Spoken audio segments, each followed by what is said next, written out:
Carlos Enrique Bayo, i després sentirem també el vostre parer i criteri. Què tal, Carlos, com estem? Molt bé, gràcies, molt bona nit. Gràcies per acompanyar-nos. Gràcies a vosaltres.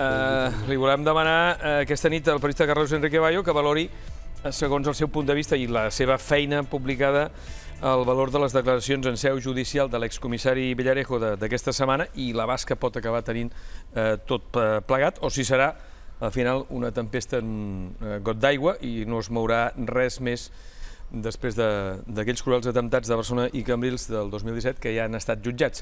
Recordem primer el que deia l'excomissari Villarejo.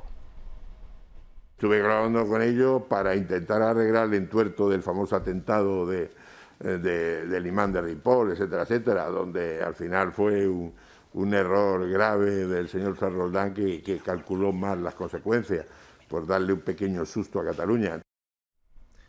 De seguida sentirem també la matisació que va fer ahir, però d'entrada, Carlos, on som? Perquè aquestes últimes hores hem sentit tant gent que li dona molta credibilitat, o en tot cas que vol que d'aquestes paraules es vagi més enllà sobre una comissió d'investigació, com qui li treu valor i diu, home, de la mateixa manera que no es creu l'excomissari Villarejo en altres casos, que no se la cregui ara, no? I a més, aquesta relació d'amistat manifesta que manté amb Félix Sanz Roldán, exdirector del CNI. Quina valor li dones tu? A ver, yo siempre he dicho que el comisario Villarejo se dedica a mentir diciendo medias verdades.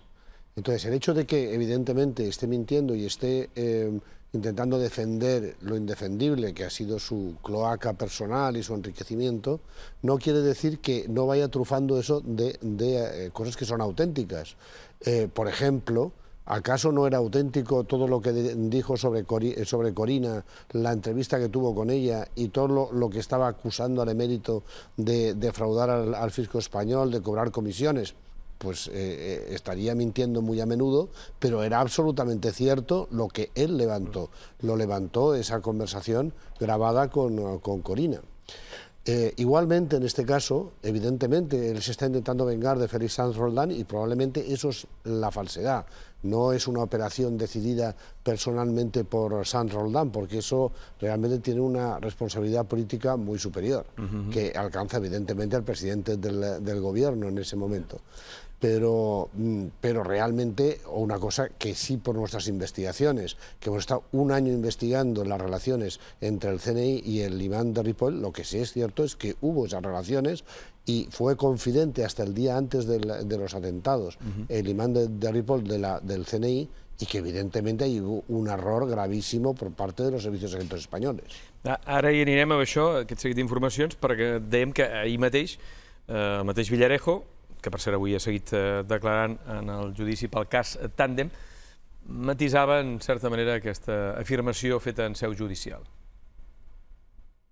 Yo lo que he dicho en relación con lo del susto es que muchas veces se han provocado comandos ficticios para tranquilizar y tal, y que probablemente la intención en absoluto fuera provocar ningún atentado, pero sí dar la apariencia del riesgo para que Cataluña sintiera la necesidad de la protección del Estado y tal. Y se le fue de las manos cuando el imán muere. Y los pequeños jovencitos pues no saben cómo reaccionar. Recuerden lo que dijo la entonces responsable de la investigación, la fiscal, la actual fiscal general del Estado. Oiga, tenemos que asumir todos que ha habido errores. Eso es lo que he dicho, lo que he mantenido y mantengo. Es decir, ¿quieren pruebas? Vayan a mis archivos. Bueno, ahí también está diciendo una mentira, que es que el comando es ficticio. Ese comando no es ficticio, es un comando auténtico, es una célula terrorista que además viaja por toda Europa, y ahí tenemos todas las pruebas de sus viajes en las que se demuestra que estaban preparando atentados, que incluso fueron a visitar la Torre Eiffel a ver si podían también ahí cometer un atentado.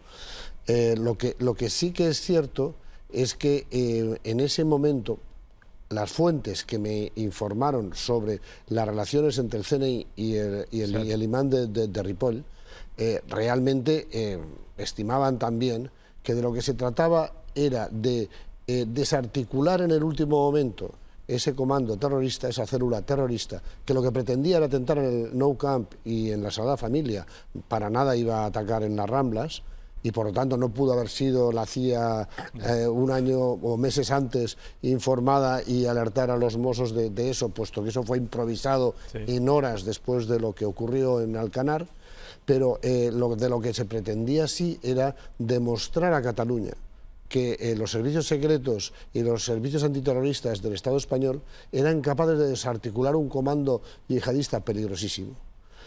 Ese comando se creó mientras el imán de Ripoll era confidente de los servicios secretos, que lo ficharon en el 2014, entre el 2012 y el 2014, estando en la cárcel de Castellón, cumpliendo una condena de 4 años.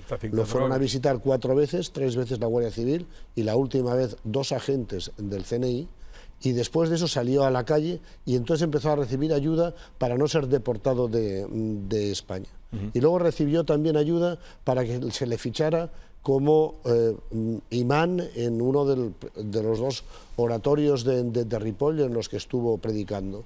Todo eso se hizo, además, impidiendo que la comunidad musulmana de Ripoll supiera esos antecedentes, que no lo hubieran fichado, de saber que había sido condenado por narcotráfico, que había estado 4 años en prisión y en esa cárcel tuvo relaciones con los islamistas muy peligrosos y demostró ser un islamista favorable a los talibanes, hasta que empezó a recibir visitas de la Guardia Civil, cambió de actitud radicalmente, además no quería ser deportado después a Marruecos.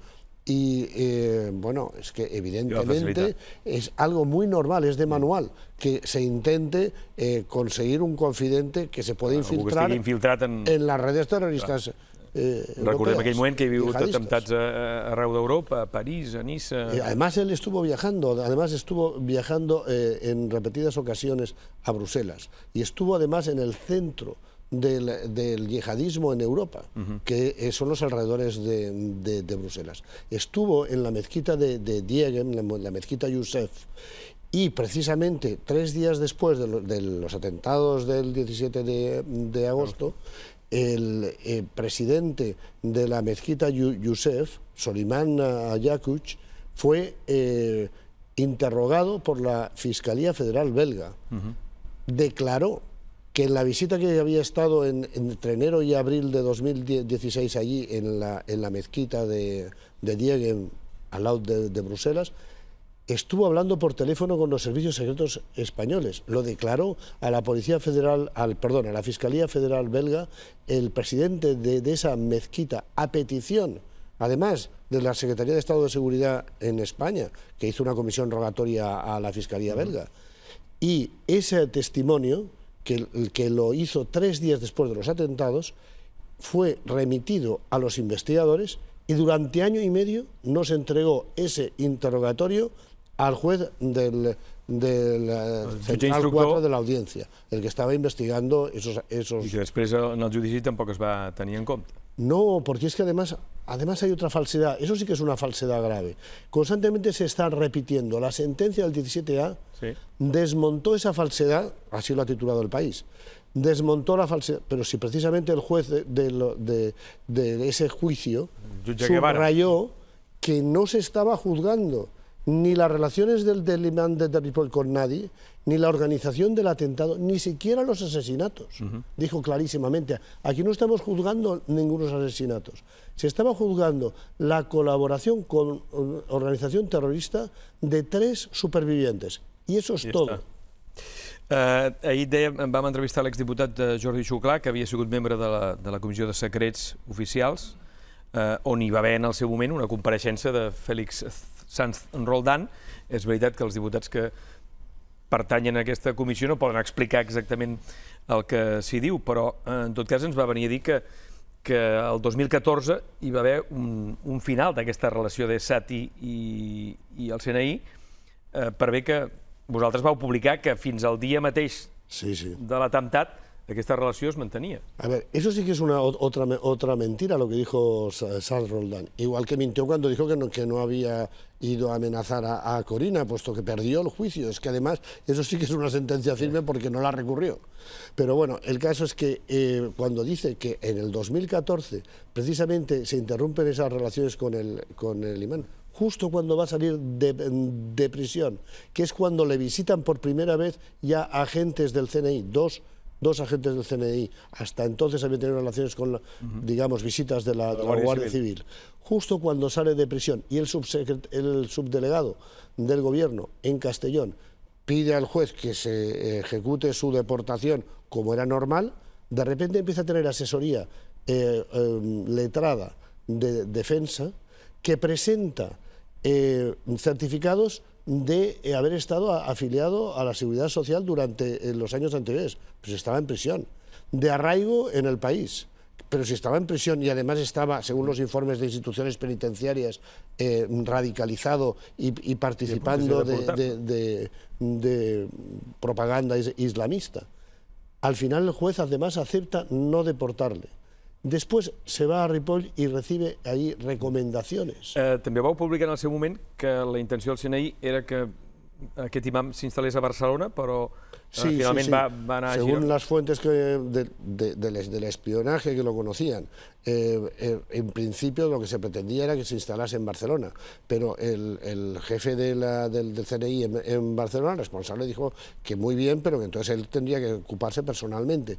Y desde Madrid le dijeron que no, que sería controlado desde la central del Centro Nacional de Inteligencia en Madrid. Entonces dijo que eso era muy arriesgado, que y por eso finalmente acabó en Ripoll, donde digamos que el responsable del CNI en Girona pues no tenia tanta de poder, no?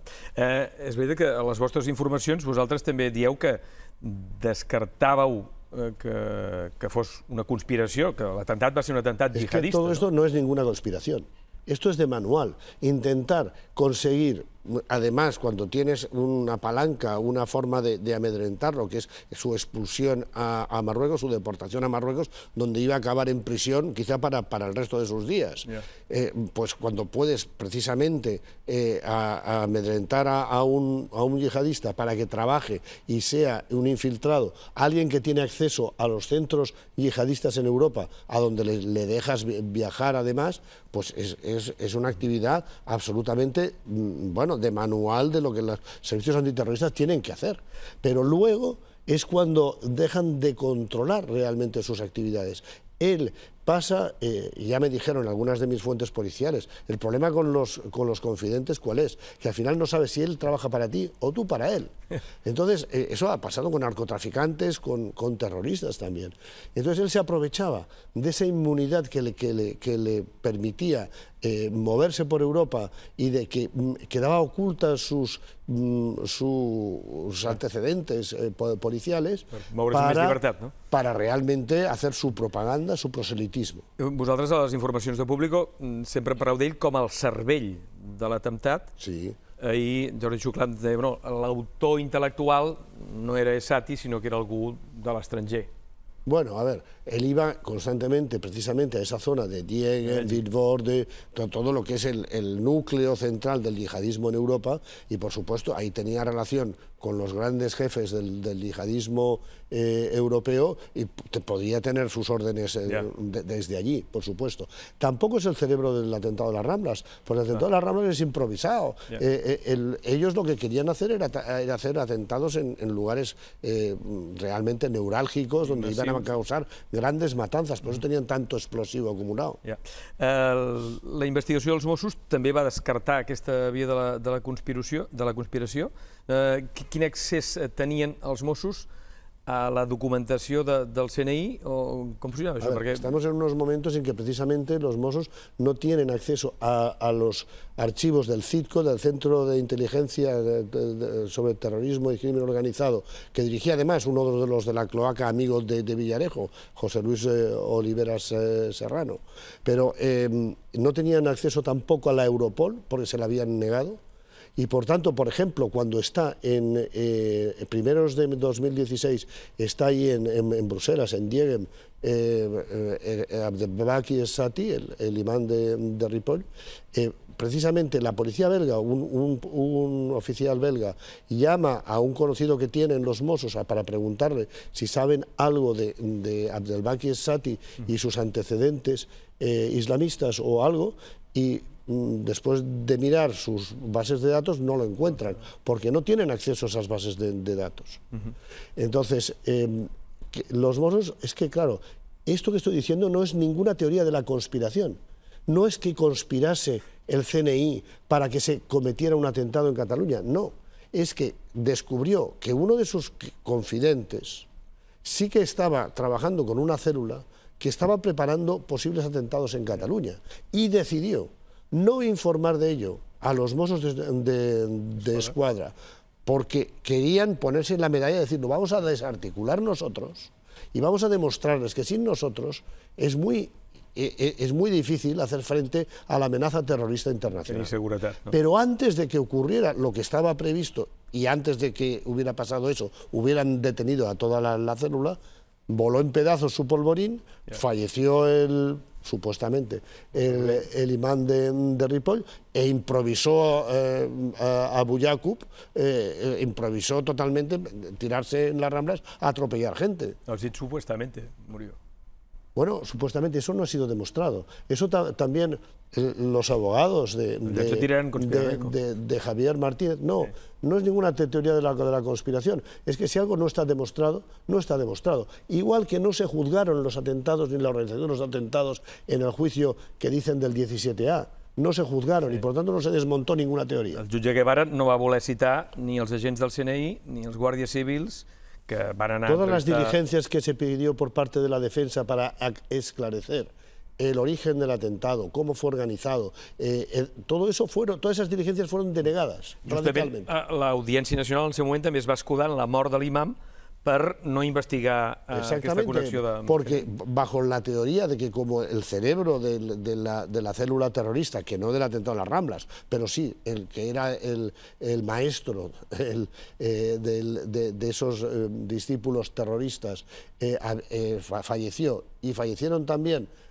los que cometieron los atentados, como con la muerte se extingue la responsabilidad penal, pues ya no hay responsabilidad penal, óigame usted, pero de todas maneras no se va a investigar entonces si había otros cómplices, si había otros cerebros aparte de ellos, si no se va a investigar cómo se organizó algo que causó 16 muertos. Pues no s'ha investigat. Aquesta informació que deies, aquesta entrevista de l'imam belga, no es va tenir en compte, estava un CD-ROM, estava en neerlandès i... No, es que, a ver, es curiosísimo, porque es la primera comisión rogatoria internacional de urgencia que sale de la Secretaría de Estado de Seguridad a Bélgica. Inmediatamente interrogan al presidente de esa mezquita. El presidente de esa mezquita dice que estaba hablando con los servicios secretos españoles delante de él por teléfono, el Abdelbaki Es-Sati, en una de las ocasiones, y también declara a la Fiscalía belga que luego, cuando él le pide cuentas, ¿y cómo hablas tú con los servicios secretos españoles?, que se había excusado, y dice, bueno, en España todos los imanes de importancia tienen contactos con los servicios secretos, con lo cual eso que ha negado radicalmente y siguen negándolo contra las pruebas judiciales. Eso fue transmitido por la Fiscalía Federal belga a los investigadores e inmediatamente se tapó. Se tapó durante año y medio. Para tapar lo que se hizo, se le dio al juez instructor en aquel momento el informe en neerlandés y un CD-ROM donde figuraba la traducción, un CD-ROM sin índice, y un resumen de unas líneas donde ni siquiera se mencionaba que allí estaba el testimonio del presidente de la mezquita, que había sido reclamado de máxima urgencia por la Secretaría de Estado de Seguridad. Doncs deixem la conspiració a banda. Quin efecte creus que acabaran tenint aquestes declaracions? Es crearà la comissió d'investigació? No se creará porque el PSOE votará con el PP y con Vox para impedirlo. Y ellos tres tienen mayoría más que cualificada, podrían cambiar la Constitución. ¿Y Europa? Pero esto sí que llegará a Europa, claro. Porque, a ver, ese juicio es un juicio que se ha sentenciado en primera instancia, aunque la instancia sea la Audiencia Nacional, porque se trata de terrorismo internacional además. Pero está recurrido. Evidentemente el recurso no prosperará porque ya estamos acostumbrados a que en el Supremo no se hagan precisamente sentencias muy favorables a la investigación hasta el final, pero entonces los abogados van a continuar. ¿Por qué? Porque es que hay muchos muertos en esos atentados que son de otras nacionalidades. Y a continuación las apelaciones van a llegar a los tribunales de esos países y nos vamos a encontrar con que esos países dictan otro tipo de sentencias que aquí en España. Ya lo hemos visto en Bélgica, en Suiza, en Inglaterra y en Alemania. Francamente. Ja. Doncs moltes gràcies, Carlos Enrique Bayo. Gràcies per la feina prèvia, que per cert va tenir també com una altra cara de descrèdit. Les informacions que anàveu publicant tenien una altra... Sí. Bueno, se hizo, por un lado, una campaña de desprestigio generalizada de los medios de comunicación que a menudo no habían leído las informaciones en detalle o que achacaban cosas que estaban mal fundadas y que además no habíamos dicho nosotros. La primera campaña de desprestigio es que nosotros estamos haciendo una teoría de la conspiración diciendo que eso es un atentado de falsa bandera. De ninguna manera. Eso era un confidente que querían tener controlado, que iban a desarticular eso, iban por lo tanto a demostrar su eficacia y por los acontecimientos inesperados y las acciones improvisadas de Abu Yaqub se convirtió en otra cosa. Entonces ya no podían reconocer que era un confidente de ellos. Ja.